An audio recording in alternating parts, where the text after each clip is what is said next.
ہمارے شیخ مفتی رشید احمد صاحب رحمہ اللہ تعالی ایسے خاندانی تھے نا, لیکن معاملات میں کیسے کلیئر. خاندانی کتنے پہلے یہ بتا دوں, اپنے باپ کے ساتھ کیسا سلوک اور اپنی اولاد کے ساتھ کیسا, یہ دو چیزیں آپ سن کے حیران ہو جاؤ گے. اپنے باپ کے ساتھ کیسا سلوک تھا. ہمارے شیخ کے جو والد تھے انہوں نے 80 سال کی عمر میں شادی کی. شرمندگی ہوگی لیکن بالکل آپ کو شرمندہ ہونے کی ضرورت نہیں ہے, کیونکہ آپ 30 سال میں بھی نہیں کر رہے. تو میں نے کہیں بتایا تھا 80 سال میں, پھر بعد میں کسی نے کریکشن کی کہ 80 میں نہیں 90 میں کی تھی. اب واللہ عالم میں بھول گیا 80 میں تھی یا 90 میں. جب شادی کی ہے تو اللہ نے اولاد بھی دی, سمجھتے ہو. ہمارے حضرت کے جو والد تھے انہوں نے زندگی میں ساری جائیداد تقسیم کر دی تھی اولادوں میں, سب کچھ ہینڈ اوور کر دیا کس کے, اولاد کے. خالی ہو گئے تھے بھئی یہ تمہارا یہ تمہارا, تاکہ بعد میں مسائل نہ ہو. حضرت کے حصے میں بھی اچھی خاصی پراپرٹی آئی. اب حضرت کے والد نے جب کہہ دیا کہ بھئی یہ سب کو, تو حضرت نے کے والد نے ایک اور شادی کر لی بڑھاپے میں. اللہ کی قدرت, اللہ نے اولاد دے دی ان کو. انہیں نہیں پتا تھا میری صحت اتنی اچھی ہے.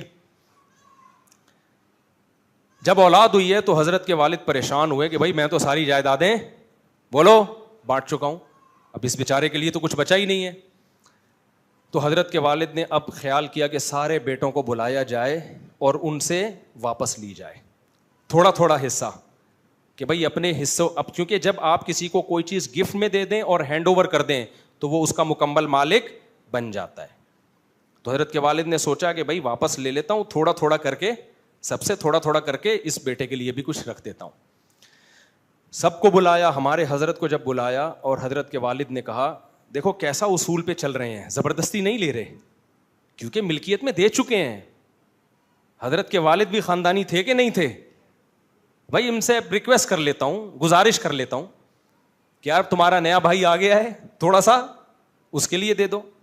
تو حضرت کو بلایا, فرمایا کہ بھائی تھوڑی تھوڑی جائیدادیں یا اپنے حصے میں سے دستبردار ہو جائیں. حضرت فرماتے ہیں میں نے والد صاحب سے کہا کہ یہ سب کس کا ہے, آپ کا. بھائی ہم نے تو کچھ بھی نہیں کمایا اس میں, یہ سب کس کا ہے, آپ کا. اور فرمایا کہ مجھے اسے اپنا بولتے ہوئے شرم آ رہی ہے, یہ کہتے ہوئے شرم آ رہی ہے کہ یہ کس کا ہے, میرا ہے. ہم نے کیا کمایا, تو سب آپ نے کمایا, سارا آپ کا. صدقہ کر دیں, دوسرے بھائی کو دے دیں یا خود رکھ لیں. اولاد کا ایٹیٹیوڈ وراثت کے بارے میں 100% یہی ہونا چاہیے. اور یہ بے شرم اولاد جو ہے نا, باپ کی زندگی میں جائیدادیں مانگ رہی ہوتی ہے کہ ہمیں ہمارا حصہ دو. بھائی تمہارا ہے کہاں, مرنے کے بعد ہوگا تمہارا, ابھی تھوڑی ہے. ابھی تو باپ کو حق ہے جہاں جائے جو مرضی کرے اس کے ساتھ. اخلاقی طور پر غلط ہے, اولاد کو دینا چاہیے لیکن رائٹ نہیں ہے تمہارا ابھی.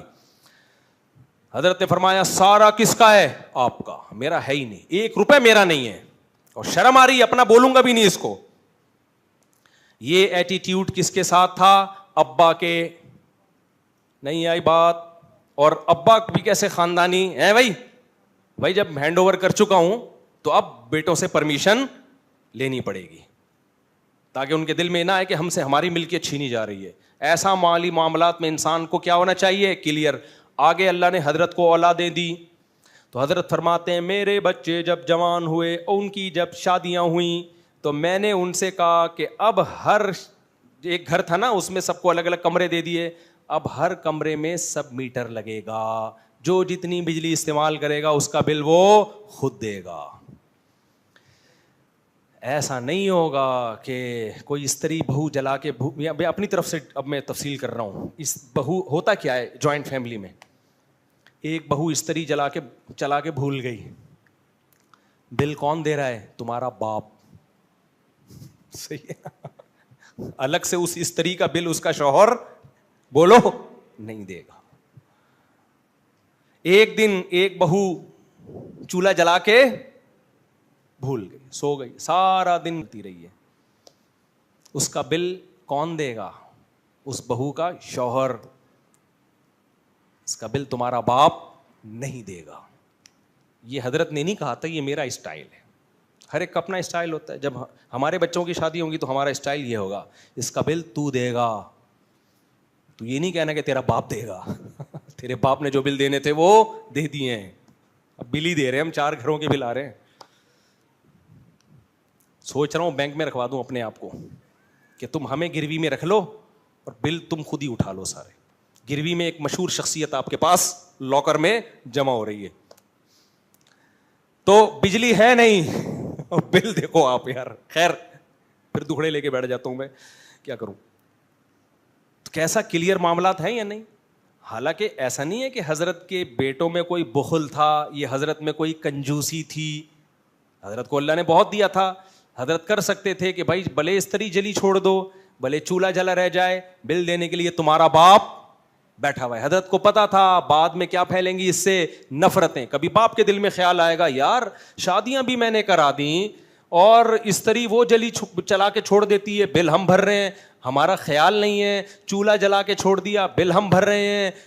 بقرعید پہ موٹے موٹے کٹے آ رہے ہیں, پیسے کون دے رہا ہے؟ ہم دے. اس سے آپس میں کیا پھیلے گی؟ نفرتیں. تو ہر وہ چیز جو نفرت پھیلنے کا ذریعہ بنے اسے پاؤں کی ٹھوکر سے اڑا دو, سوسائٹی سے اس کو آؤٹ کر دو. اور مالی معاملات میں گڑبڑیں جتنی نفرت پھیلانے کا ذریعہ بنتی ہیں اتنی کوئی اور چیز ذریعہ نہیں بنتی. اس لیے حضرت نے فرمایا جس بیٹے کی شادی ہوئی میٹر الگ, اس کا بل وہ دے گا. سمجھ میں آ رہی ہے بات؟ پھر بھلے استری جلا کے چھوڑ دو, چولہا جلا کے چھوڑ دو, یہ تمہارا ہیڈیک ہے. نہیں آئی میرا خیال ہے بات؟ تو جوائنٹ فیملیوں میں باقاعدہ لڑوانے کے پروگرام ابا اور اماں کی طرف سے لانچ کیے جاتے ہیں. ایک بیٹا کما کے بھیج رہا ہے, دوسرے پیڑے کھا رہا ہے بیٹھ کے. ایک سعودیہ سے پیسے بھیج رہا ہے اور دوسرا یہاں کیا کر رہا ہے؟ دوسرا بھائی یہاں پہ وہ لٹو کھیل رہا ہے, وہ اسنوکر میں پیسے اڑا رہا ہے. اب ماں کو بیٹا بولتا ہے اماں میں اس لیے تھوڑی بھیج رہا ہوں کہ یہ چرس پیے. اماں فوراً اپنے ماں ہونے کا تانا شروع کر, میں تجھے دودھ نہیں بخشوں گی. یہ ہوتا ہے؟ ہوتا نہیں ہے, ہو رہا ہے. باپ فوراً کہ تو بھیجے گا ورنہ میں آج سے تیرا باپ نہیں ہوں. پھر ابا کے فضائل, یہ بھائی یہ غلط فضائل سنا رہے ہو, یہ ابا کے فضائل سنانے کا موقع نہیں ہے. مالی معاملات میں ابا ہو یا اماں ہو, معاملہ کیا رکھو؟ کلیئر.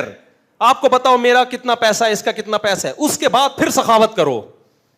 پھر سخاوت پسند بھی کی جائے گی, پھر سخاوت سے ریلیشن مضبوط ہوگا. سمجھ رہے ہو؟ پھر ریلیشن مضبوط. آپ کا پیسہ آپ کے اکاؤنٹ میں آ گیا, پھر آپ سارا ابا کے اکاؤنٹ میں ٹرانسفر کر دو. ابا تھا میرا, گفٹ کر رہا ہوں کس کو؟ آپ کو. ابا کہے گا میرا بیٹا سبحان اللہ کیا خوب بیٹا ہے, ریلیشن مضبوط ہوگا. یہ جو عجیب سے اچھمبے میں رکھا ہوا ہے نا, یہ پتہ ہی نہیں کس کا مال کتنا ہے, کون اڑا رہا ہے, اس سے جتنا مرضی ابا پہ خرچ کرو, جتنا مرضی اماں پہ خرچ کرو, اس سے ریلیشن پھر بھی مضبوط نہیں ہوگا. اس سے ریلیشن کیا ہوگا؟ خراب. دیکھو ایک آخری مثال دے کے بات ختم کرتا ہوں. ہم جب دعوتوں پہ جاتے ہیں دوست احباب مل کے, بھائی پتا ہوتا ہے کہ اس کی طرف سے دعوت ہے, اس کی طرف سے دعوت ہے, یہ کھلا رہا ہے, ایسا ہوتا ہے کہ نہیں ہوتا؟ بات کلیئر ہوتی ہے, کوئی ریلیشن آپس میں خراب نہیں ہوتا. لیکن 10 دوست دعوت پہ جا رہے ہیں, پتہ ہی نہیں کب کس کمبخت نے پیسے دینے ہیں. ٹھیک ہے, 1-2 دفعہ میں سخاوت ہوتی ہے, ایک بندہ اٹھ کے دے دے گا. دوسری دفعہ گئے پھر اسی بندے نے دے دیا, سخاوت میں دے دیا نا.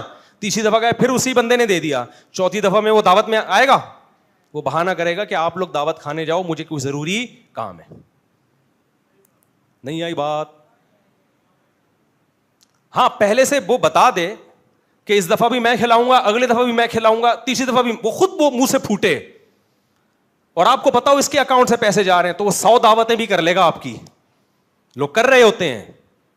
لیکن یہ جو مبہم چیز ہے نا, پتہ ہی نہیں کس کمبخت کی جیب سے پیسے نکلیں گے.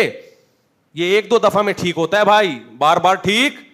ہمارے ایک دوست ہیں چائنا میں نا, ایک صاحب چپک گئے ان کے ساتھ. جب بھی وہ کھانا کھاتے وہ آ کے بیٹھ جاتے. آپ سہیل بھائی کا واقعہ, آپ کے بیٹے کا ٹھیک ہے نا, انہوں نے سنایا واقعہ. یہ مسئلے بتا رہا ہوں, لوگ کہتے ہیں نا کس سے کہانی سنا رہا ہوتا ہے, ہوائی باتیں. ہوائی نہیں ہے, ان کے بیٹے کا واقعہ ہے. چائنا میں ایک کھانا کھانے کے لیے جب بیٹھتے ایک بندہ آ جاتا, گپ شپ کے بہانے نا آ کے بیٹھ جاتا, پاکستانی. چائنا والے ایک کام نہیں, وہ چائنا میں کرے گا وہ رکھ کے وہیں چماٹ لگا دے گا اس کو. ہم لوگ چونکہ مروت میں ہوتے ہیں, تو ایک بندہ آ کے بیٹھ گیا, کھا لیا بھائی, چلو ایک دفعہ آیا ہے تو بسم اللہ ٹھیک ہے آپ کھا لیں. دوبارہ کہیں بیٹھے تھے, پھر آ کے بیٹھ گیا کھانے کے ٹائم پہ. اب انسان پوچھتا تو ہے نا کہ آپ کھائیے نا. اس نے کہا چلیں 1-2 دفعہ نا ہلکا ہلکا منع کرے گا, نہیں دیکھیں نہیں چلیں آپ اتنا اصرار کر رہے ہیں تو کھا لیتا ہوں. 2 دفعہ ہو گیا, تیسری دفعہ ہو گیا,